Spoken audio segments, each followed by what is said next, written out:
উত্তৰ গুৱাহাটীৰ এটি পৰিয়ালৰ দুৰাৱস্থা।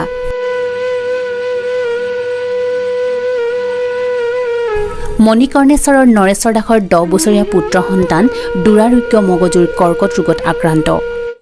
মানে এতিয়া তাক মানে ট্ৰিটমেণ্ট কৰিব লাগে। আমাৰ মিনিষ্টাৰৰ পৰা দিছে, যিখিনি পইচা লাগে আমাৰ ফ্ৰী কৰি দিছে। এতিয়া মানে আকৌ এতিয়া পইচা লগা হৈ গ'ল, মানে এতিয়া অপাৰেশ্যন কৰিব লগা হৈ গ'ল। সেইখিনি কাৰণে মই অনুৰোধ কৰিছোঁ আৰু ব্ৰেইন টিউমাৰ হ'ল, ব্ৰেইন টিউমাৰৰ পৰা কেঞ্চাৰ ধৰিলে। ভাৰ্গৱ দাস নামৰ শিশুটিৰ চিকিৎসাৰ বাবে প্ৰয়োজন হৈছে এতিয়া বহু লাখ টকাৰ। হাতত ধন নথকা দৰিদ্ৰ পৰিয়ালটোৱে বৰ্তমান চকুৰে বাট নেদেখা হৈছে। দুবেলা দুমুঠিৰে খাই বৈ থকা পৰিয়ালটোৰ মূৰত যেন ভাগি পৰিছে সৰগ।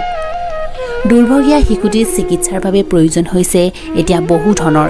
সেয়ে কিছু সহায়ৰ হাত আগবঢ়াবলৈ দল সংগঠনলৈ কাটৰ আহ্বান জনাইছে সন্তানটিৰ পিতৃ মাতৃয়ে। বাবুটো টিউমাৰ আছিল, টিউমাৰৰ পৰা তেওঁ কেঞ্চাৰ হৈছে, ভাল কৰি দিব লাগে। কিমান দিন হ'ল? এইটো বেছি দিন হোৱা নাই।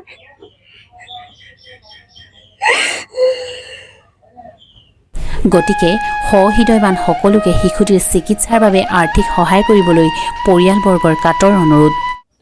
তেখেতৰ মানে পইচা নাই, তাৰমানে ডেইলি হাজিৰা কৰা মানুহটো। এতিয়া মোটামুটি মুখ্যমন্ত্ৰী ছাৰে আমাক দিছিলে তেখেতক, তথাপি ভালেখিনি পইচা খৰচ তথাপিও হোৱা নাই। এতিয়া অপাৰেশ্যন এটা আছে, ডাঙৰ অপাৰেশ্যন, আৰু মুখ্যমন্ত্ৰী যদি যিখিনিতো দিছে আৰু অলপ যদি পইচা দিয়ে, মানে বেমাৰীটো অলপ মানে সুস্থ হ'লে ভাল হয়। আৰু এতিয়া মুখ্যমন্ত্ৰীয়ে এতিয়া মোক ওপৰত মানে মই কাটৰ মিনতি কৰিলোঁ।